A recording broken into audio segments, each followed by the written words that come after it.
Welcome, everyone. I'm Dick Deming. I'm Medical Director of Mercy One Cancer Center and founder of Above and Beyond Cancer. Welcome to our weekly cancer education series. It is funded with support from the Rosalie and Sherry Exline Ziegler Fund. And our topic tonight is mindfulness. So welcome, Allison, Peet. Thank you. Thank Welcome. you so much for having me. Allison is our guest. Allison is from Dubuque, Iowa, and then got her bachelor's degree at the University of Northern Iowa, and then became a certified instructor in mindfulness-based stress reduction. And that's what we're going to talk about, mindfulness. So what is mindfulness-based stress reduction? So it's an 8-week course that's proven, designed to help reduce the symptoms of stress, of anxiety, and even some forms of mild depression. So it was developed by Dr. John Kabat-Zinn back in 1979, and he manualized the program and studied it. And so he wanted to have some research around it, to show that it actually works for people. And how did you happen to find your way to becoming an instructor for mindfulness-based stress reduction? Right. So I had no idea what mindfulness was until about 9 years ago or so. When I would take a yoga class, the hardest part would be at the end when they had you lie down and be in shavasana, or the corpse pose, right? And the last 5 minutes, my mind would go nuts and I was ready to leave. And I'm like, I have stuff to do. What are we doing here? So as long as you were in a pose or moving from one pose to another, your mind was actively engaged in doing something. But Yes. when you were told to just lay there, it's like, is this going to be over soon? I got things to do. I got things to do. I did not understand how to be still. Right. So about 9 years ago, I was under a lot of stress. I dealt with some depression after my children were born, postpartum, and also situational. Anxiety started to happen, and my body was telling me that I needed to do something about it. I was experiencing anxiety symptoms. My heart would race. I would be very reactive. I had very small children at the time, and I was noticing I was yelling, and I was just very emotionally reactive, and I didn't want to be that type of mom. So one of my good friends was taking the mindfulness-based stress reduction course, and she's like, you might want to try this. And I saw the word stress reduction, and I said, I need that. And I knew that I was a source of a lot of my stress. So I was ready to intervene myself. I could not find a teacher in Des Moines. I was ready to drive once a week for 8 weeks back to Iowa City and stay with my friend. But then I found it online. So it was a pre-recorded version, 2 teachers that were teaching it from UMass Medical School. That's where it was founded. It was pre-recorded videos. And the first meditation was an eating meditation. And I had a little raisin that I was exploring, and I was not present for it at all. It was a recording of someone's voice leading me through eating. So the exercise was to look at this raisin from different angles and to really give your attention to it before eating it. Exactly. And you're going like, this is so boring. I just eat this raisin. So the first exercise, it wasn't a total success. No, but it wasn't a total success, but I was awake to my own experience, including having a lot of resistance to what was happening and not being comfortable at all. And my first thought during that was, I was laughing at myself too, because I'm like, I ate it and I swallowed it. And the voice comes in and it says, well, if you've already eaten it and swallowed it, I wasn't paying attention. I was just eating. It was just automatic. I was on autopilot. And I laughed at myself. I'm like, oh my gosh, if I can't be present with one tiny little raisin, what else in my life am I not present for? And that kind of scared me a little bit. It also made me laugh, because it was like, this is my life right now. And I want to be more present for it. And I wasn't. I could tell. I was always in the future. And especially with small kids, that's kind of where you have to be sometimes in order to take care of them. Or we're in the past. So, exactly. We're often in the past or in the future. Yeah. Instead of being right here now. Right. So before we talk more about mindfulness, maybe distinguish, how would you define, what do you think of when you think of the word meditation? And how would you distinguish mindfulness from what someone might think of as sitting in a lotus posture quietly for an hour. Mm-hmm. Yeah, that's what a lot of people think that they have to do in order to practice mindfulness or mindfulness meditation. So what mindfulness is just being present with what's actually happening and being aware of your thoughts that are happening, being aware of the emotions that are arising, what's happening in your body. Our bodies are like stress detectors. And many of us, myself included, have never been taught how to figure out those signals. What is our body telling us? And can we use that wisdom? So mindfulness is just about being present with what's actually happening so that you can use that awareness that you're building to respond more wisely to difficulty, to stressors, versus react on autopilot mode. It gives us our life back, right? So, but to your point with the question about the meditation helps to supercharge our mindfulness practice. We don't necessarily have to always practice meditation to practice mindfulness. Meditation is what's called the formal practice of mindfulness, where you purposely choose the present moment, which could be the breath. The breath is always happening in the present moment. Our bodies are always here. We can check that out for ourselves. Our bodies are always in the present moment.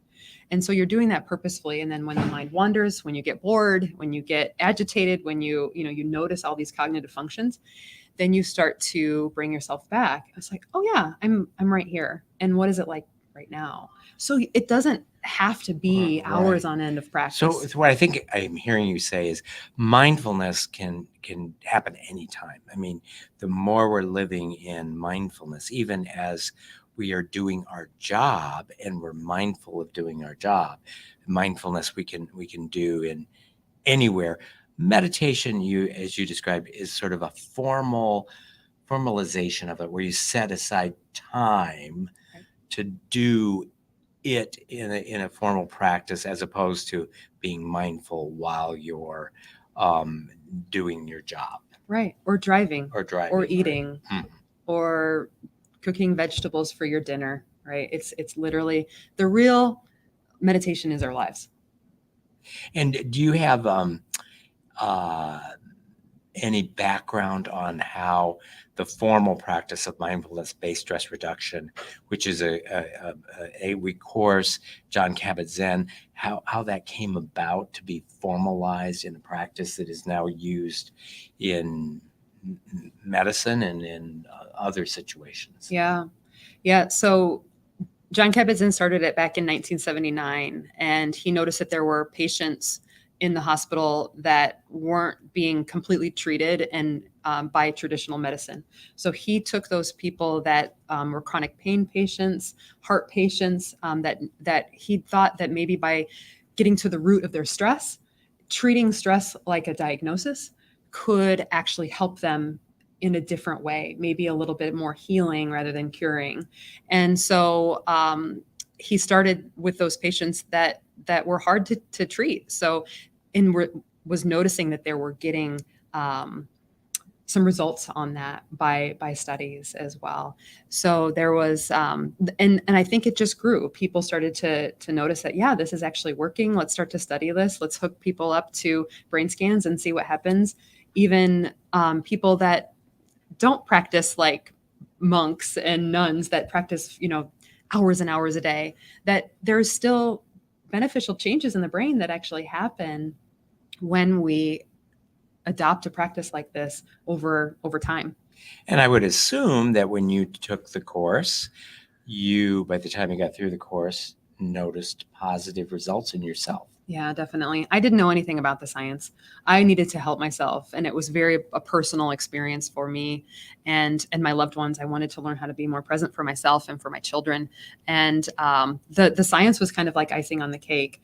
It's an 8-week class. By about halfway through, I noticed that I wasn't as reactive emotionally. The physical symptoms of my anxiety, like when my heart would race or I would get really sweaty or I would not be able to sleep at night, those were starting to go down. And it was precisely because of the attention I was giving myself.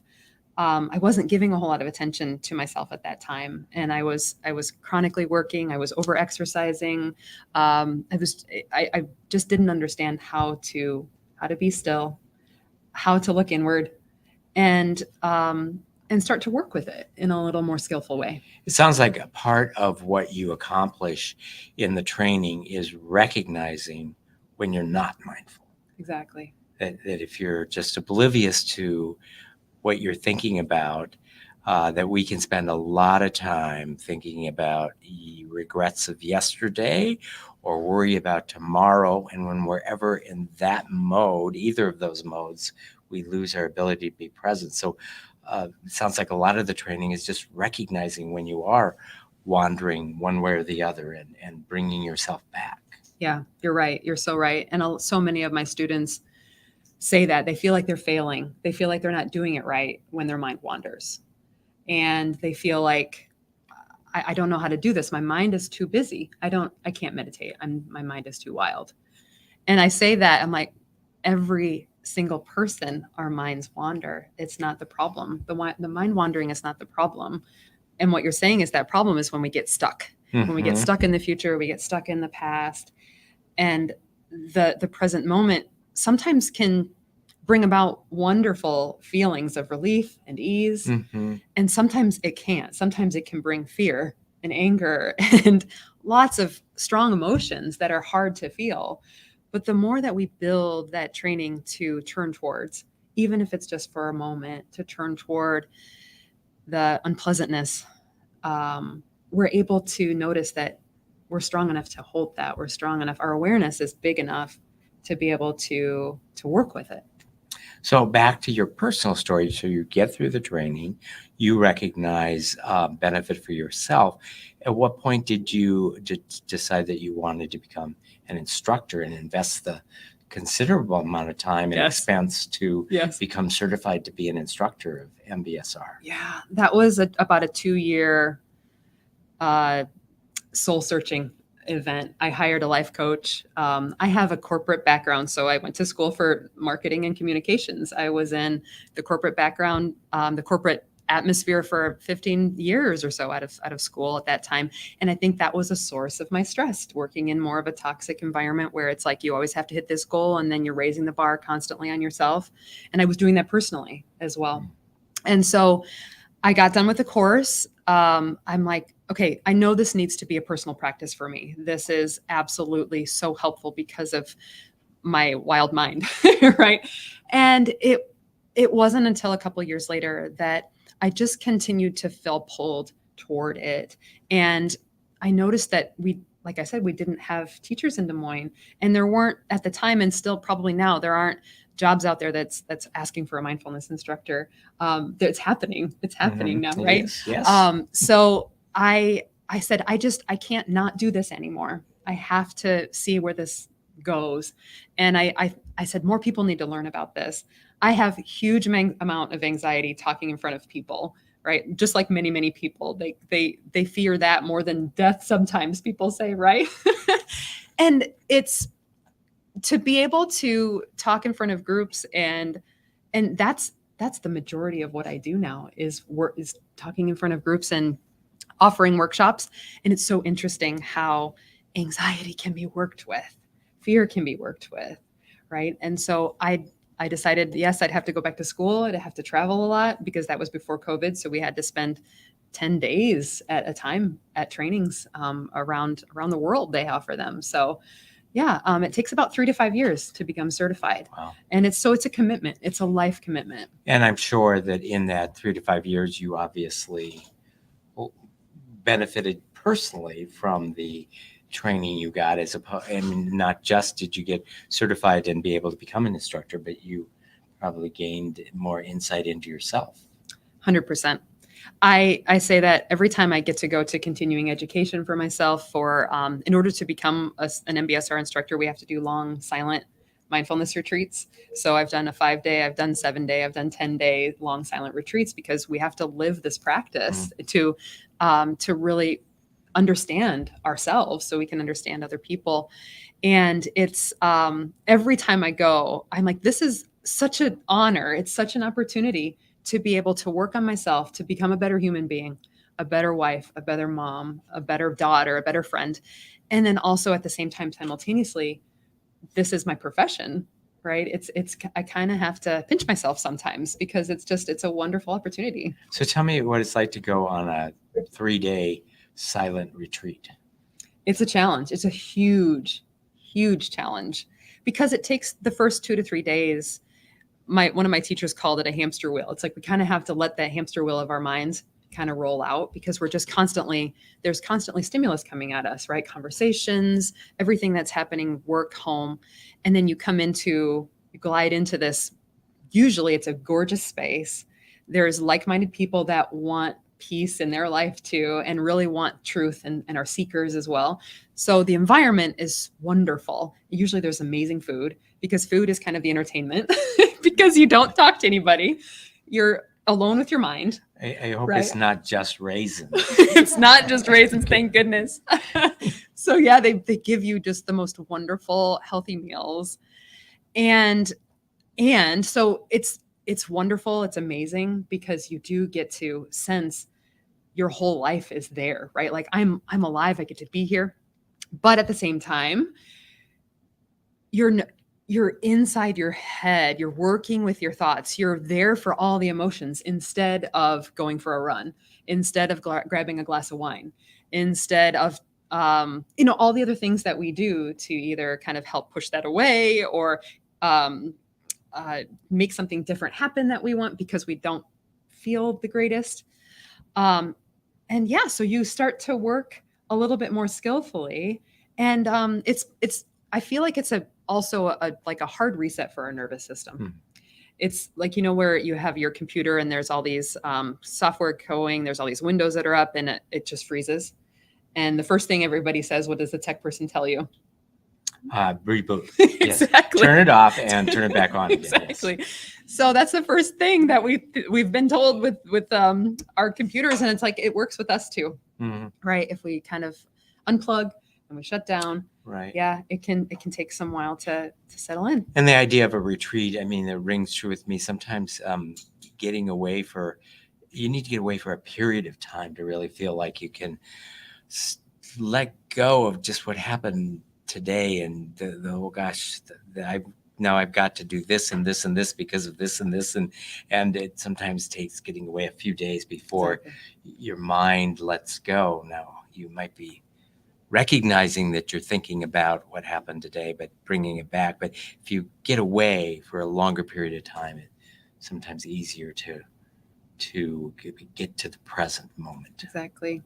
I know that you have a few slides that kind of talk about the basics of mindfulness, and maybe let's turn to those for a second. And yeah, so we've already kind of talked about what is mindfulness. We can talk about why people do the practice. There's a lot of science behind this and benefits. One of my most favorite comics is this one. I bring this in a lot. This. Yes, yes. So is your mind full, right? Or are you mindful? So many people chuckle and nod. I see lots of grins. And why do you grin at this? I wake up in the middle of the night and I even have a pen and paper because I'm thinking of things I thought of that I need to do tomorrow. They're a priority. They pop it in. And the next thing you know, I'm ruminating on these things and I'm ruminating about a potential issue and then looking at all the bad ways it could turn out. Right. And then I realize come back here now. I have an app that I turn to in the middle of the night, sometimes to just bring me back to the present. But that idea of you just got these 10 things, and sometimes I'm writing down 10 things, right, as opposed to, okay, sleeping is a necessary exactly thing here. Let's try to go to mindful and bring it back to here and now. In my bed, none of those things matter this second. Right. Yeah. And how many times have you actually been on a walk like this and maybe the whole time or partially we're not actually there, right?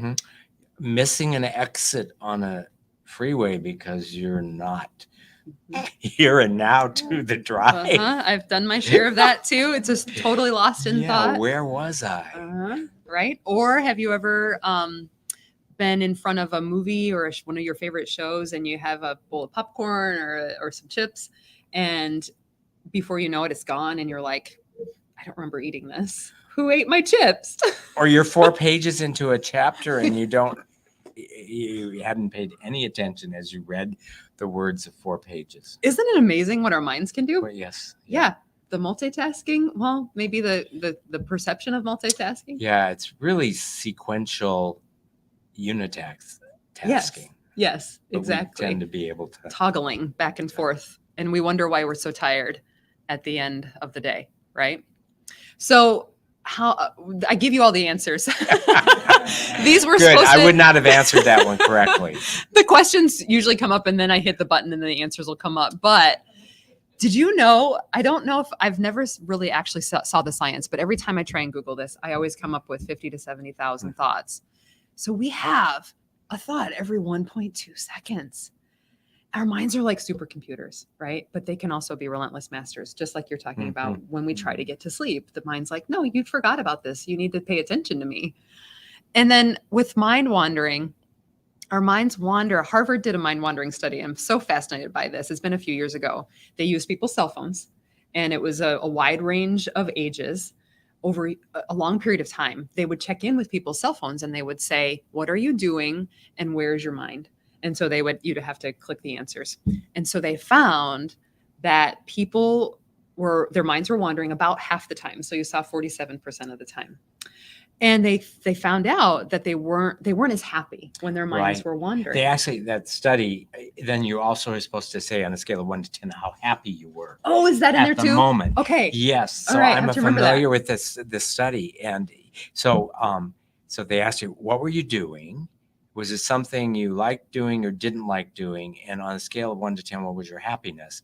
And they found that people were happier if they were paying attention to what they were doing. Mm-hmm.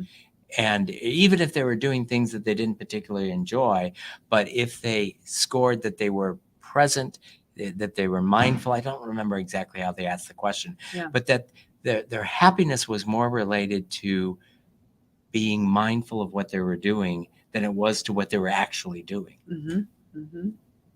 Yeah. Did you hear the part about, and maybe I want to make sure that I read it correctly too, was that when they were less happy, even if their minds were wandering on something pleasant, like an upcoming vacation or something? Or, sitting on a beach with a beer, Right. But if you were just sitting on a beach with a beer, replaying the last meeting you had with your boss that didn't go well, you're supposedly doing an enjoyable activity, but you're not happy. Right. Because you're regretting yesterday or worrying about tomorrow, where you might be cleaning the toilet, but really, getting every crevice and crack and being mindful of what you're doing, and that actually being mindful was more related to your happiness than the activity itself. Right.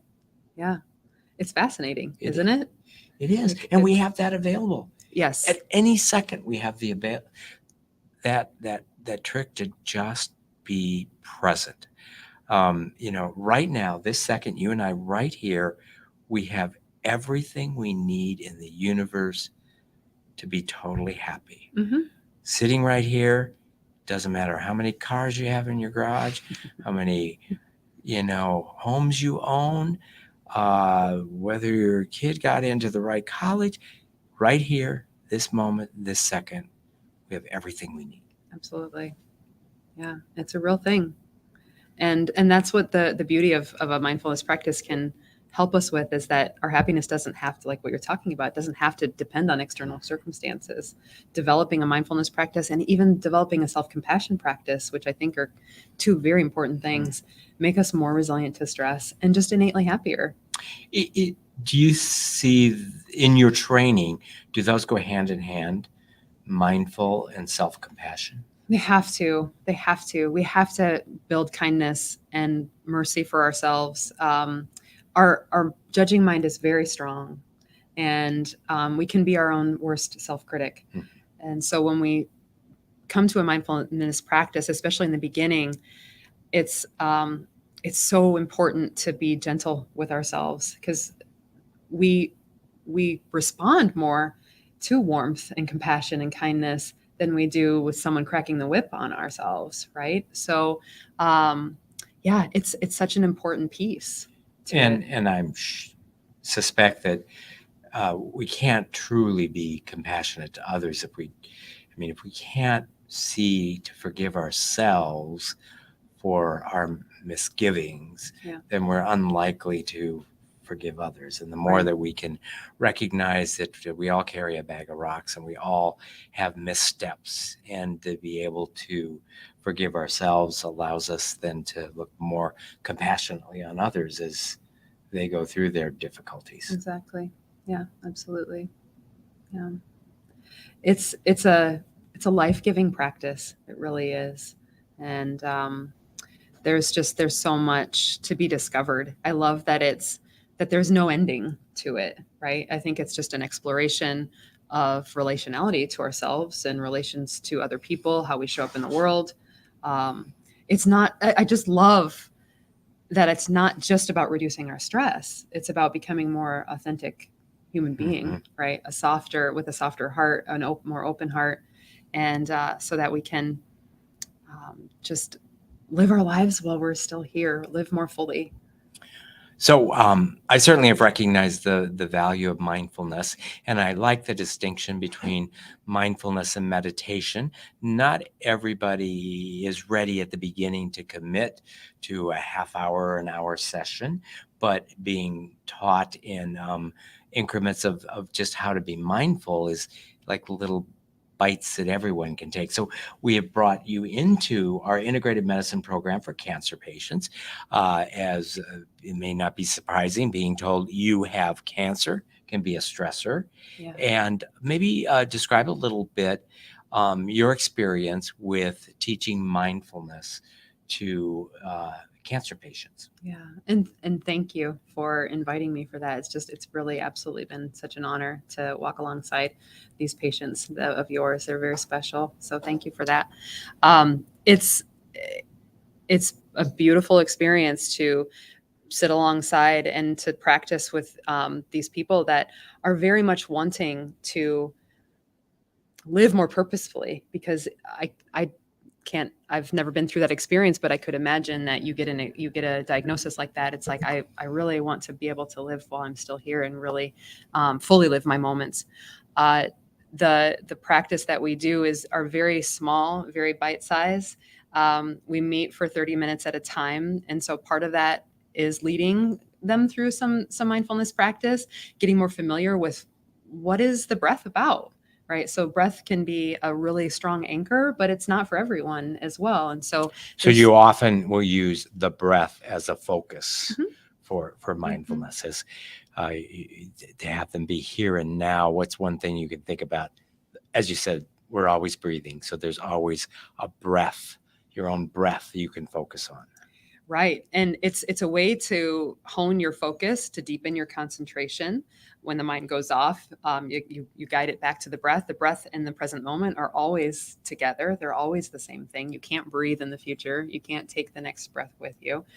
And it's a teaching of letting go, right? So if we can't take the next breath unless we let that first one go. So there's ways that we can talk about what is my breath like when I am under stress, when I'm in a stressful situation. How does my breath change? And then when I'm relaxed, when I'm at ease, what is my breath like? And so we begin to be more familiar with how that actually works. And science is starting to prove that we can actually use our breath like a remote control for our nervous system, to slow it down, right? To change it in a way to balance out, to get out of that sympathetic tone, right? That fight or flight tone versus that into the more parasympathetic or the rest and digest. So instead of just recognizing your breathing, you can actually consciously change your breathing that then has a feedback on the way you might be feeling. Right.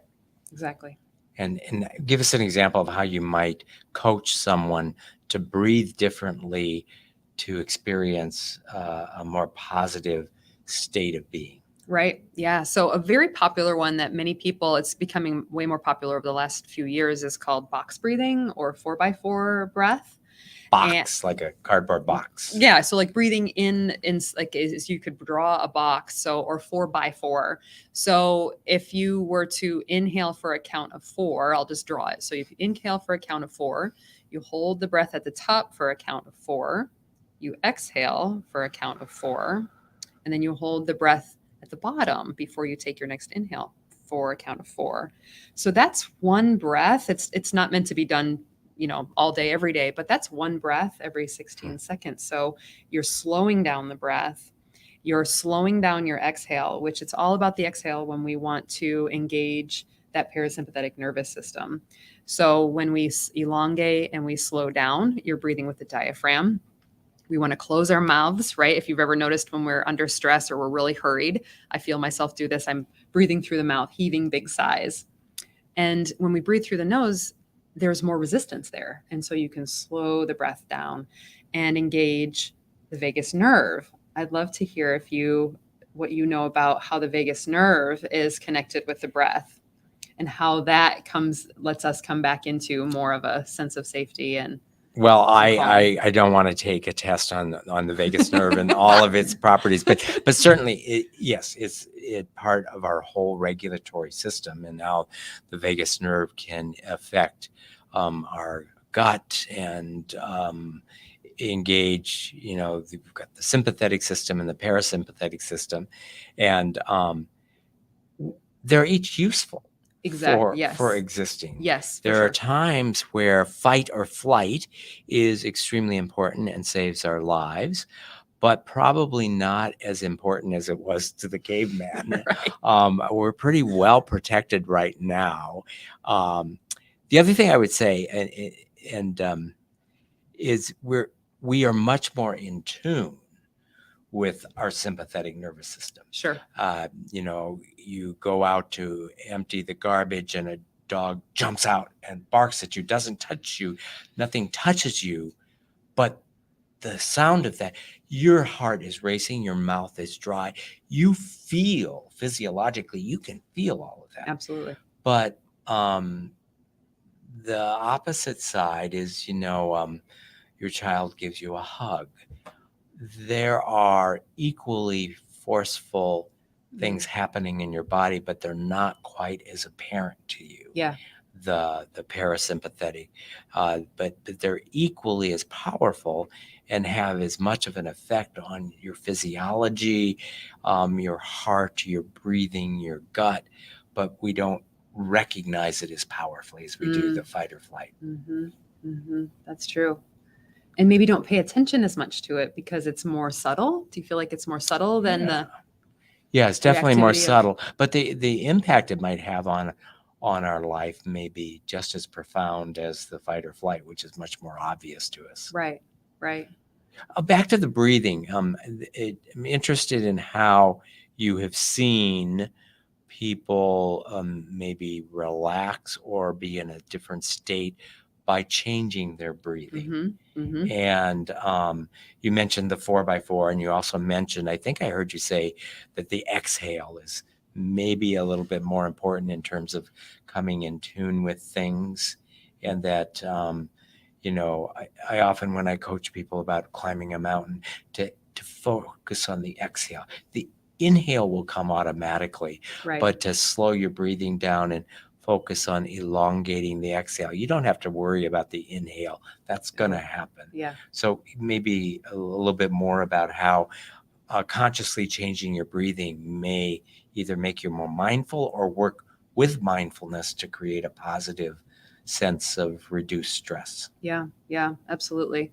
So when we breathe less, when we slow down the breath, when we breathe through the nose, when we pay more attention to the exhale and letting that inhale take care of itself, there's actually an increase in circulation in our body that happens, right? So more oxygenated blood gets to all of the organs, including the brain. So if you've ever noticed, if you've really huffed and puffed and breathed through the mouth for not even that long of a time, we can tend to get kind of fuzzy, right? And So when we slow down the breath, we breathe low, right, into the belly. We breathe slow. We breathe with the diaphragm. That there's physiological changes that happen in our body. So once we do a bit of practice, when I do this with a student or a group of people, the questions that we ask are, what's the temperature of your hands that you notice after you do some practice? And then do you notice more watery saliva in the mouth? And you just talked about that, right? So you're going out to take the garbage out and a dog comes out right in front of you. Your mouth goes dry. So why is that? Have we ever thought about that? So that's our digestive system, right? Our digestive system is shutting down because it's ready to mount a response. We don't need to be digesting food if we need to be running away from that dog, right? So the fresh, nourishing oxygen is going out to the periphery, the muscle, so we can either fight it or run. And when we move into that, so that's the sympathetic nervous system, and we need a balance of it, right? One's not good or bad. When we move into the parasympathetic nervous system, which is like the brakes for our nervous system, the watery saliva comes back. The body's like, okay, I can start to digest my food now. I'm safe.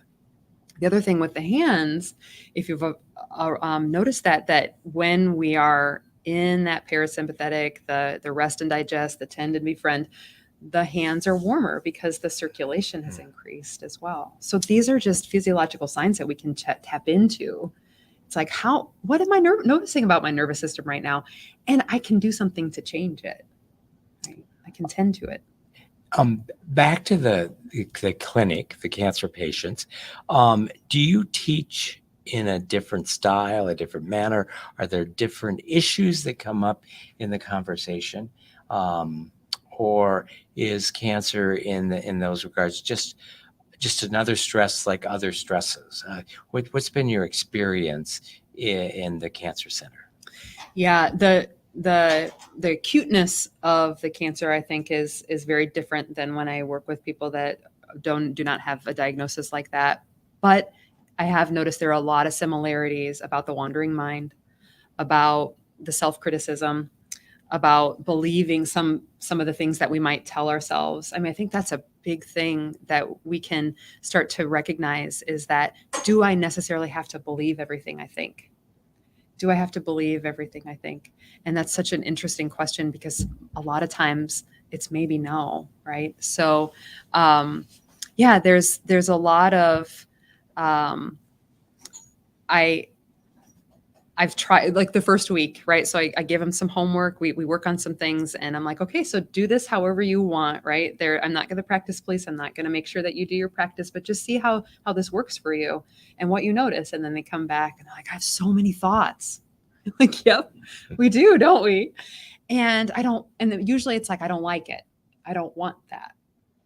And so that's a big part of the practice, is starting to acknowledge that, yeah, all of us have a lot of thoughts, and we can start to become more skillful with them and to nourish those ones that we want that are more wholesome, that are more skillful, and then let go or maybe not pay so much attention to the ones that maybe aren't true or are harmful. So as a practitioner, an instructor of mindfulness-based stress reduction, but you're in this setting one-on-one, I would sense that maybe the person you're working with is starting to think of you as a counselor. And I just wonder, as a instructor of a technique, but obviously a very intelligent and articulate, do you get pulled into counseling? Well, what do you think? Should I dump him or not? Right. Right. Yep. Should I change doctors? Should I get a second opinion? I mean, because you're a very caring, empathetic, but you're teaching a technique. Right. Well, I'm just curious, does it come into, do some people try to force you into the role of a counselor? Yeah, good question. It doesn't happen as often as I thought it would happen over the last 7 years. So I'm in my 7th year of teaching, and I'm very aware, and I say this every single time I meet someone new or I'm in a group. I do not have a mental health background. I have a very personal practice to this. In the same breath, this is not therapy. And I say this over and over, this is not group therapy. This is not individual therapy, but at the same time, this can be very therapeutic as well. And mindfulness is at the foundation of any type of mental health counseling and any type of therapy that anyone would go to with their provider. So when I get into the stickiness of that can happen, I say, okay, we pause and we say, okay, so what's arising in the body? All right, what's arising in the mind?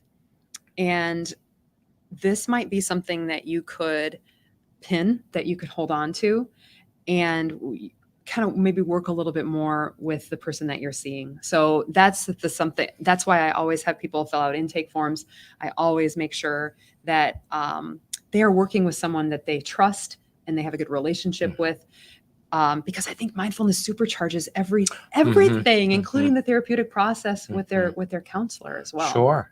And I'm sure I want to now, boy, this is good. Now I want to eat more healthy. I want to exercise more. I mean, this idea of living mind, body, spirit wholly makes people want to do all dimensions of their life in a healthful way. Absolutely. So a little bit back now to the practice of mindfulness. So it seems so easy. Why do you need 8 weeks? But my question is more, what are some of the more advanced techniques that you get into as you progress with someone? Sure. So you're focusing on breathing, you're focusing on being present.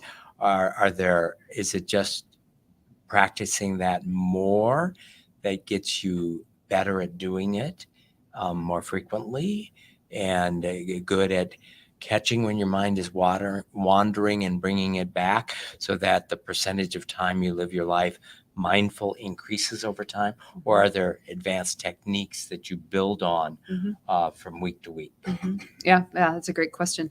So first, what you're talking about with focusing on the breath, for instance, or any other single pointed focus, and then noticing when your mind wanders, that is called focused attending meditation. And that's a concentration building type of a practice. And you could do that for the rest of your life. You're right. Right. So it's all about bringing yourself back to where you're actually living, and then noticing when you get caught up, noticing when your mind gets hijacked by the mental content, and then coming back. So you could do that for decades and get wonderful benefit. So that's usually where we start, because we have to create a strong foundation of focus and concentration in order to work more skillfully with those thoughts and emotions. So we start with body, breath, because we can see, right? Like, here's my body. It's not going anywhere. I'm using this as a foundation. But once we move into becoming aware of thoughts and emotions, those are much more quick and we can't see them, right? So there's a lot that goes on with that. So once we build our foundation of practice, we can start to open up a little bit more and give our thoughts and emotions a little bit more space. So there's another type of practice that's not it's not a, what do I want to say?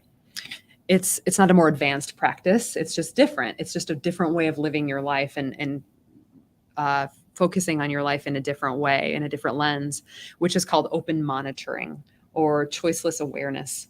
So this is in the Zen Buddhist tradition, it's called just sitting. So it's not choosing the breath. It's not choosing anything. It's, if you want to choose something, it's actually choosing the present moment as your anchor.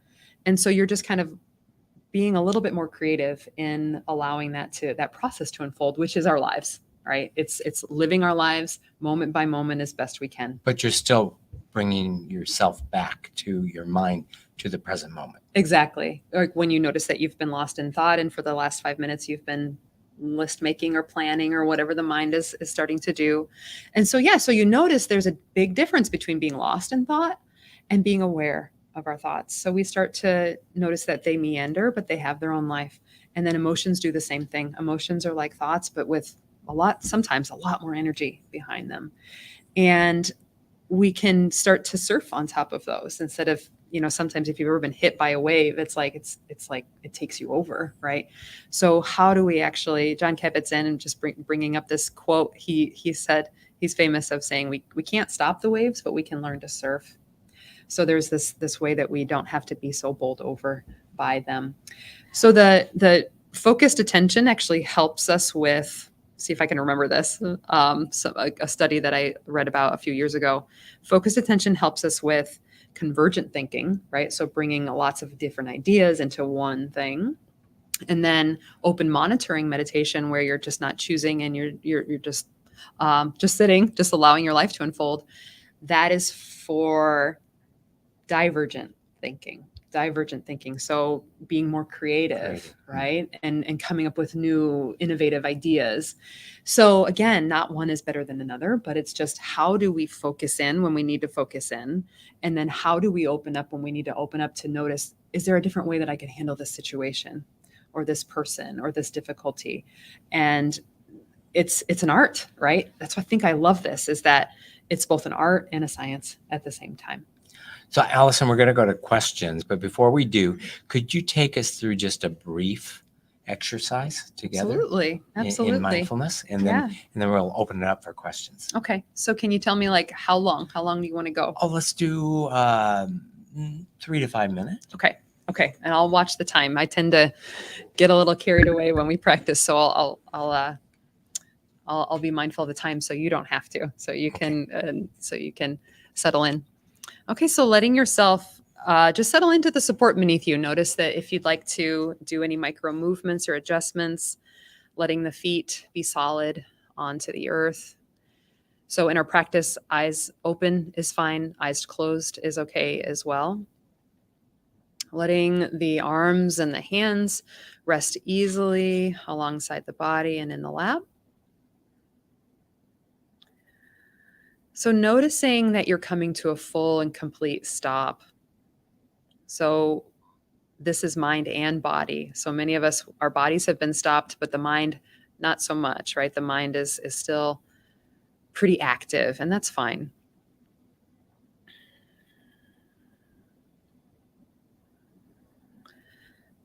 So allowing yourself to connect to the physical sensations of the support beneath you. So maybe the backs of the legs, the bottoms of the feet. Attending to the back of the body in this way is very naturally soothing. So just notice what happens as you pay attention perhaps to the back against the back of the chair as you breathe. So in this way, we don't have to get good at this. There's really nothing to do. There's nothing to get good at. You don't even have to improve your performance.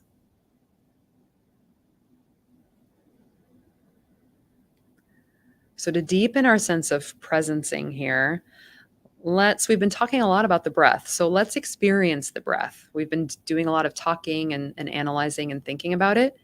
But what would it be like, just like if we tasted a piece of food, right? So I can tell you what an apple tastes like, but you don't understand it until you really allow yourself to experience it and take that bite. So this is the same thing that we can attend to with the breath. The breath is very intimate. It's very akin to the present moment. So what is it like to let yourself rest in awareness of breathing? So notice the physical sensations that are associated with it. Perhaps a coolness at the nostrils or the back of the throat in your inhale. And then maybe a moisture change or a warmth. So we're just sensing, right? There's not a lot of thinking that has to do with this, but you're probably noticing lots of thoughts. But underneath all the thinking and planning, decision-making, to-do list, underneath all of that, the body is resting, breathing itself.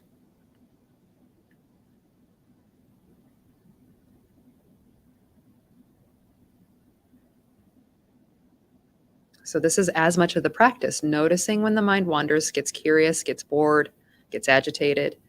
You notice that, you acknowledge, without giving yourself a hard time, you guide yourself back to the breath, using the breath as a home base, even a refuge.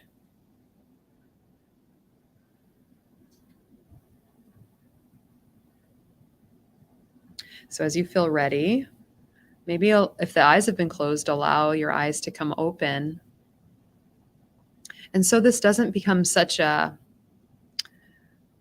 single practice, such a segregated practice. Notice if you can still touch into your breath even as your eyes are on the screen again.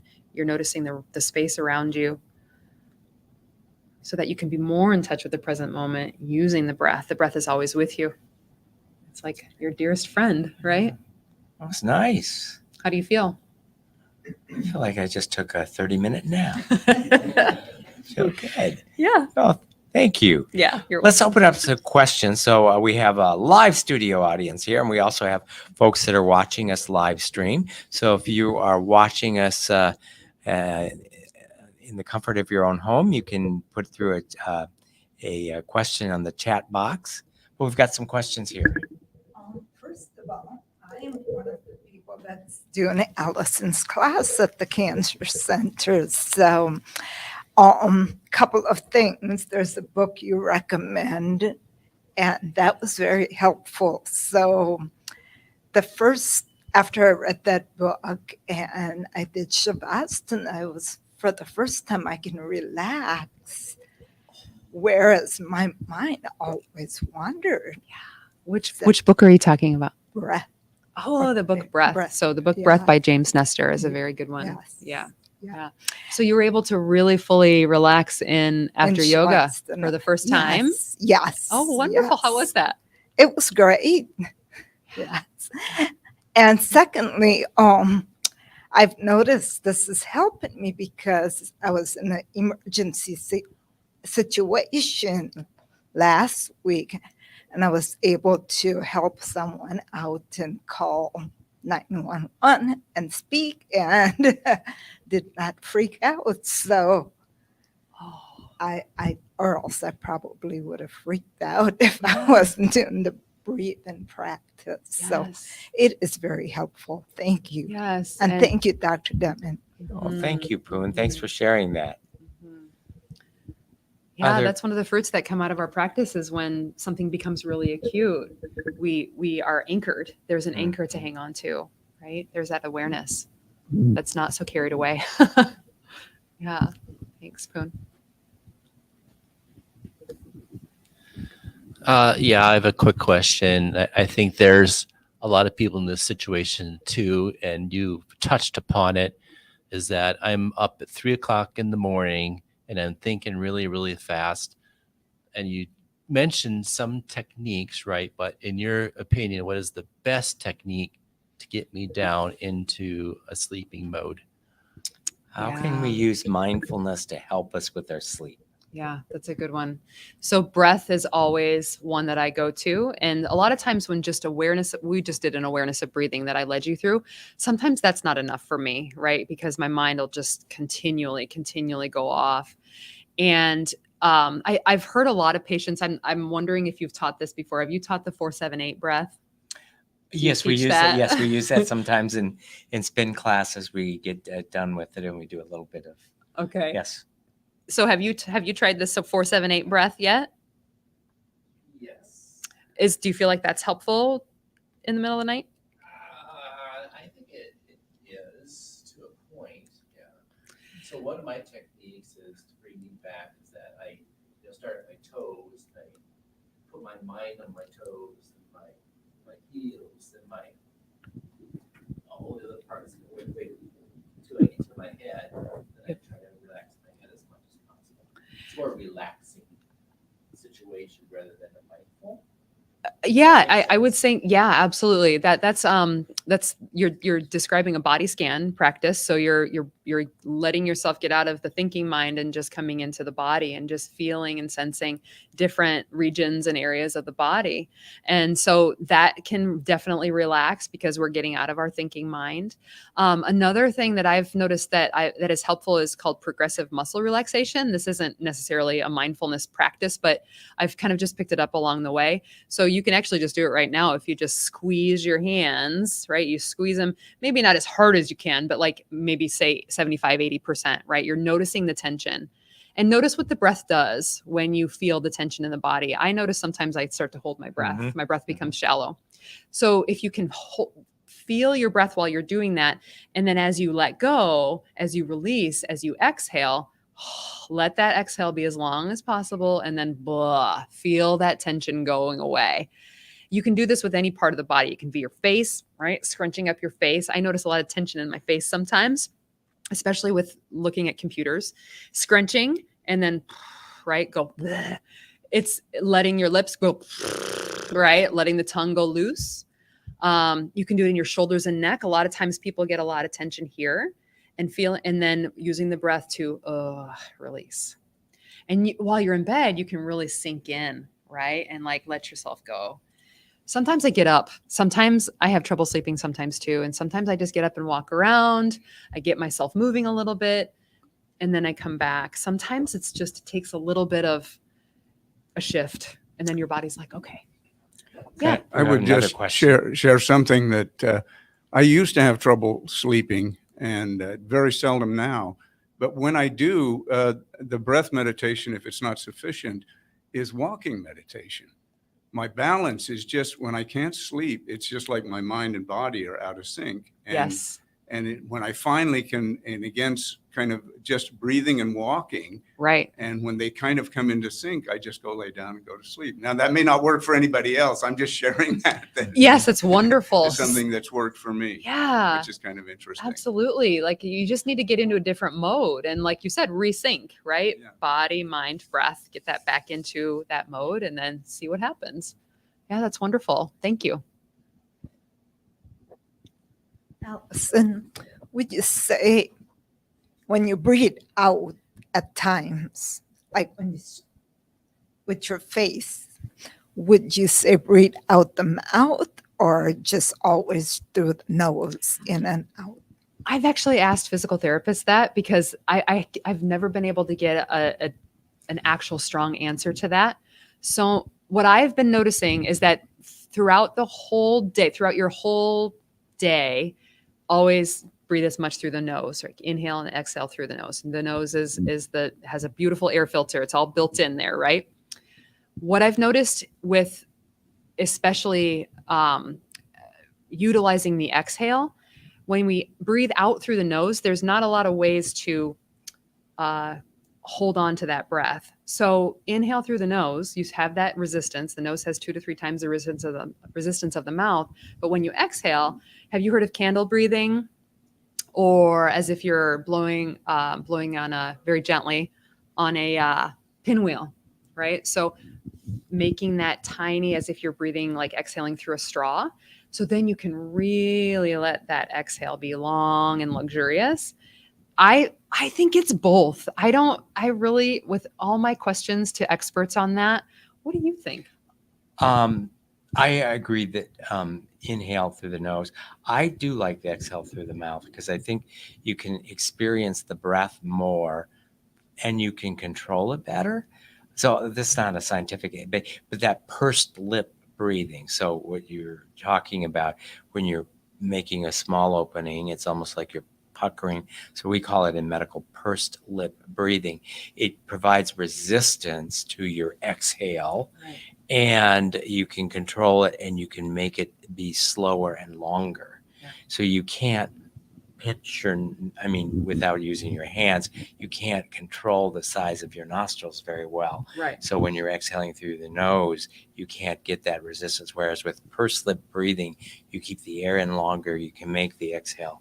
So I also find that, when I'm getting people to focus on their exhale as they're climbing, you make more noise and you kind of get it as a rhythm building when you use the mouth as opposed to the nose, which you can't really make is that noise and create the rhythm. Mm-hmm. Mm-hmm. George, do we have any questions from our live streaming? Okay. Well, we've come to the end of the hour. Allison, thank you so much. Thank you for what you're doing in our cancer center to help our patients. What you're doing.